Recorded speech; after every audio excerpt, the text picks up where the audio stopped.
Bun găsit tuturor la horoscopul zilei de 5 decembrie 2020. Gândiți-vă de 2 ori înainte de a face ceva. Această zi necesită decizii în cunoștință de cauză. Acțiunile nesăbuite pot duce la probleme, la fel și cuvintele rostite la repezială. Sunt posibile coincidențe proaste din cauza cărora să fiți nevoiți să vă schimbați planurile sau să amânați o afacere. Acum să vedem cum va fi ziua pentru fiecare semn zodiacal în parte. Berbec și ascendent în Berbec. O zi propice, deosebit de bună pentru socializare, dar diplomația nu va fi calitatea ta majoră. Ai decis să-ți spui părerea, chiar dacă adevărurile pe care le vei oferi brutal vor provoca unele ciocniri cu împrejurimile tale prietenoase. Nu te lăsa descurajat dacă planurile tale ambițioase privind cariera sau locul de muncă îți par compromise. Așteaptă și vei vedea că vei depăși obstacolele într-un timp destul de scurt. Cât privește finanțele, nu ar trebui să te confrunți cu probleme majore. Este posibil să te confrunți cu o datorie restantă pe care nu vei mai putea amâna rambursarea. De asemenea, ai grijă la cheltuielile din impuls, deoarece în aceste momente tentația este mare.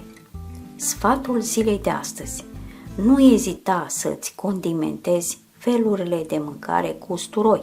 Este un condiment excelent care scade nivelul colesterolului din sânge și te ajută să te protejezi de accidentele cardiovasculare. Taur și ascendent în Taur.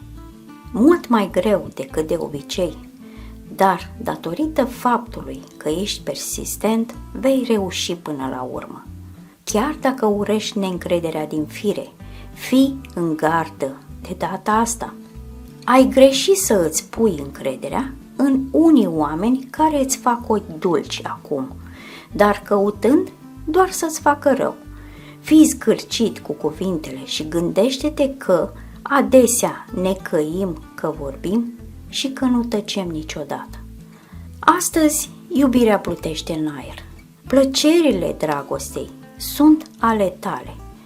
Dacă ești singur, idealul tău sentimental ar putea vedea în sfârșit lumina zilei datorită ajutorului lui Venus în aspect armonic. O întâlnire ar putea avea loc și ar putea lua o nouă întorsătură în viața ta. Ar putea fi un berbec sau un leu. Așadar, aruncă o privire bună în jurul tău, dragostea te va aștepta acolo. Sfatul zilei de astăzi: nu lăsa micile dificultăți să se acumuleze, ci lichidează-le imediat ce apar. Gemeni și ascendenți în Gemeni. Dimineața multe merg bine și acest lucru ar trebui folosit. Este o idee proastă să amâni afacerile serioase și întâlnirile importante pentru mai târziu. Vei cădea pradă impulsurilor înflăcărate și fierbinți, nu te vei mai îndoi de abilitățile tale și vei demonstra încredere nelimitată în succesul imediat al proiectelor tale. Vei fi înclinat să arunci banii pe fereastră, deoarece vei fi atras de orice. Ai grijă și nu cumpăra ceea ce este util, ci cumpără ceea ce este necesar. De asemenea, rezistă dorinței de a-ți goli contul pentru a-ți încerca norocul la cazino. Casa ta ar putea fi în pericol dacă nu te poți elibera rapid de strânsoarea mamei tale sau a altui membru al familiei tale, mai ales dacă ea acționează într-o manieră abuzivă și se comportă în casa ta ca și pe un teren cucerit. Protejează spațiul de locuit și fii neclintit în această privință. Sfatul zilei de astăzi: fii puțin mai discret în manevrele tale de seducție. Rac și ascendent în Rac. Totul nu este ușor. Va trebui să te descurci singur cu situații dificile, să iei decizii responsabile, să faci ceea ce pur și simplu nu știai să faci. Mai multe planete îți vor spori sociabilitatea și simțul estetic. Vei putea să faci întâlniri utile și interesante și să dezvolți anumite talente artistice sau creative. Vei beneficia de sprijinul lui Venus și Jupiter, care îți vor avansa considerabil proiectele profesionale. Va fi de asemenea momentul pentru tine de a-ți direcționa activitatea profesională către domeniile artistice sau culinare. Pe scurt, poți atrage cu ușurință harurile bune ale superiorilor tăi. Evită excesul gastronomic și asigură-te că reduci semnificativ alimentele prea grase sau prea sărate. În general, te vei bucura de o sănătate satisfăcătoare. Vei fi mai puțin expus la tulburări legate de excesul de nervozitate, dar totuși va trebui să rămâi vigilent și rezonabil. Sfatul zilei de astăzi: ajută-ți norocul revenind la o formă fizică și mentală bună. Leu și ascendent în Leu. Începutul zilei va fi stresant și provocator și nu toți vor putea să își țină emoțiile sub control. Influențe astrale complexe astăzi. Pe de o parte, Saturn poate pune probleme, senzație de singurătate, lipsă de comunicare, înăbușire, risc de rupere a relațiilor. Pe de altă parte, Uranus îți promite armonie și reînnoire. Prin urmare, sunt posibile mai multe scenarii. Fie ești căsătorit și relația ta are probleme serioase, atunci va fi posibilă o despărțire. Dar, în același timp, poate apărea o nouă iubire. Fie vei reuși să îți reechilibrezi relația în cuplu, care va începe din nou pe o bază mai bună. Sau, din nou, dacă ești singur, este posibilă o întâlnire foarte importantă. Vei fi dornic să reușești în munca ta, dar astrele îți vor putea pune obstacole. De fapt, vor fi blocaje care îți vor pune răbdarea la încercare sau, în unele cazuri, vor fi schimbări care vor necesita o adaptare rapidă.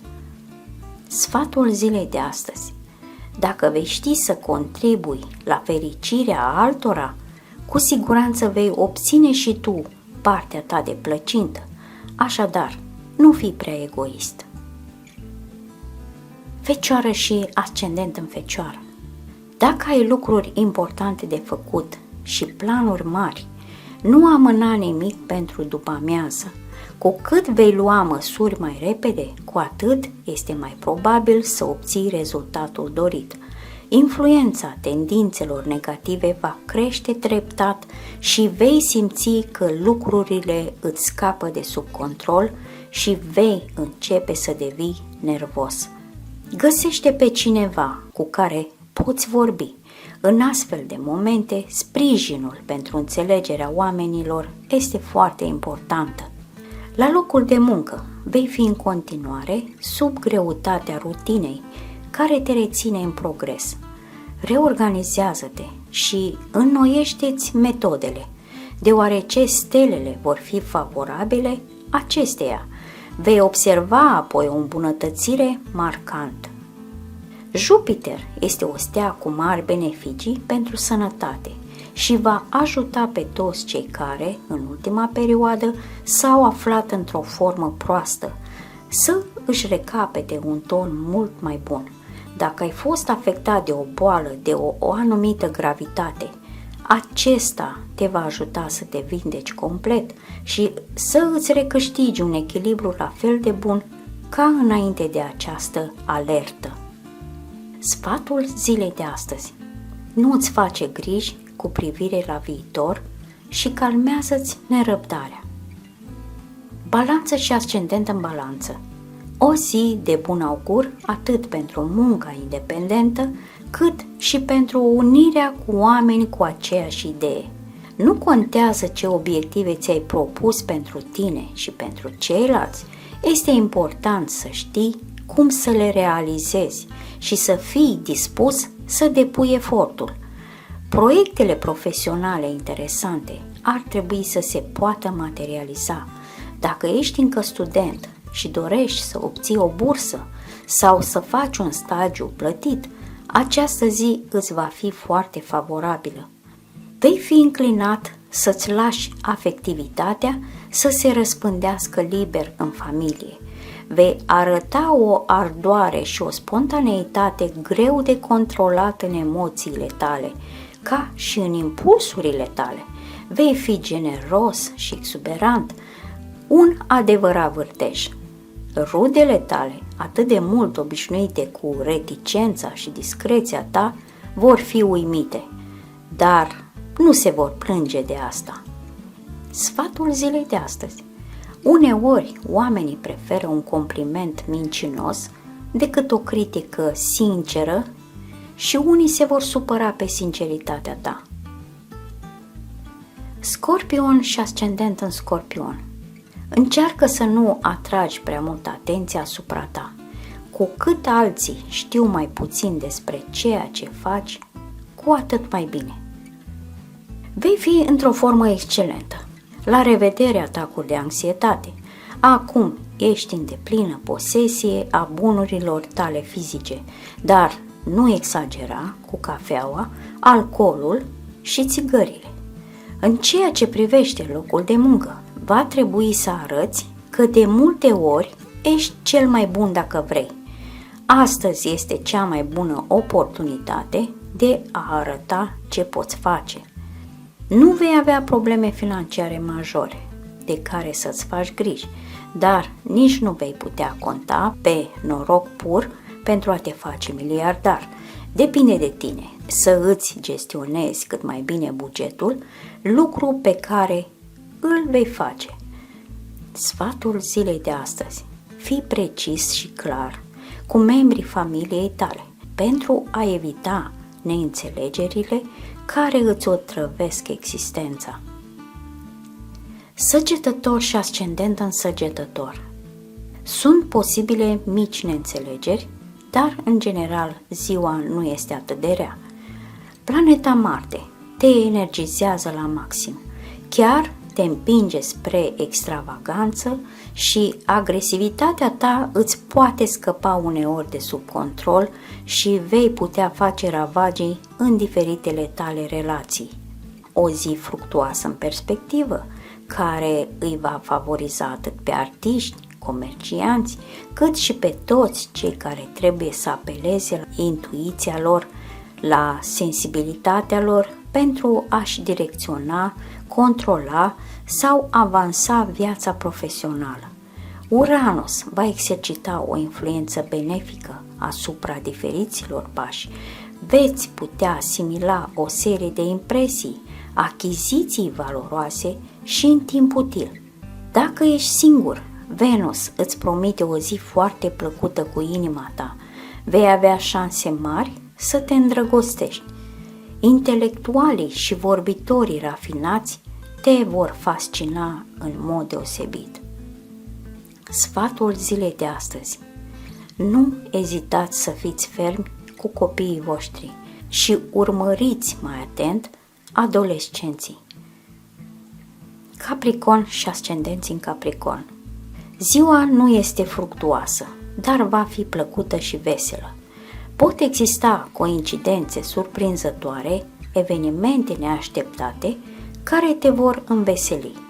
Va exista șansa de a cunoaște oameni interesanți și de a le face o impresie bună și este posibil chiar și începutul unei povești romantice.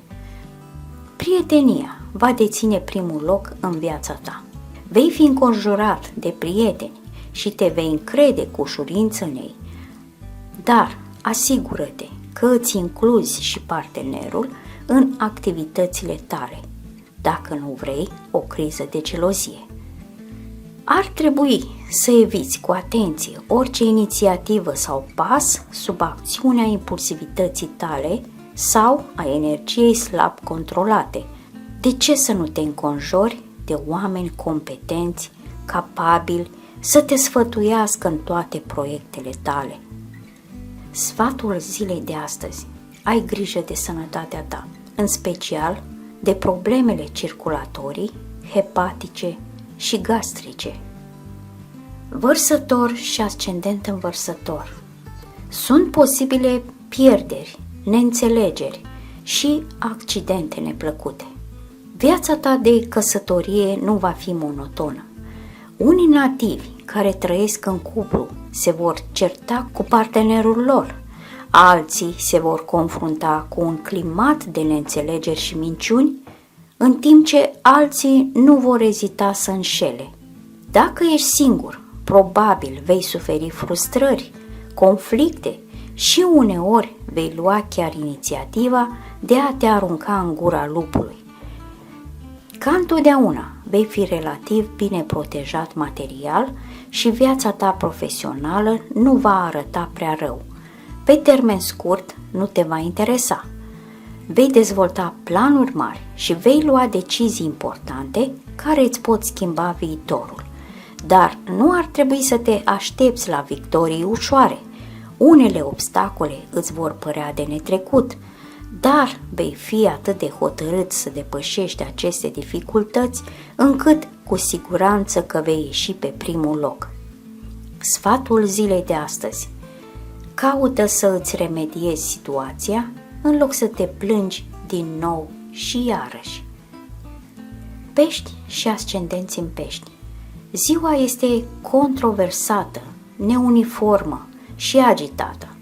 De multe ori îți va fi greu să te concentrezi și s-ar putea să uiți sau să pierzi din vedere ceva. Uneori, mici probleme te vor supăra atât de mult încât vei fi gata să renunți. Vei fi favorizat de Mercur, ceea ce te va face plin de resurse. Dacă apar probleme profesionale, vei ști cum să le rezolvi ingenios și vei avea și idei originale. Lucrurile vor merge bine la muncă, dar nu vei vedea bani în curând. Așa că nu îți risipi banii pentru cheltuieli inutile. Dacă vei urma acest curs de acțiune, nu vei risca să te regăsești într-o situație materială critică. Sfatul zilei de astăzi: nu te lăsa prins în capcana unor promisiuni false.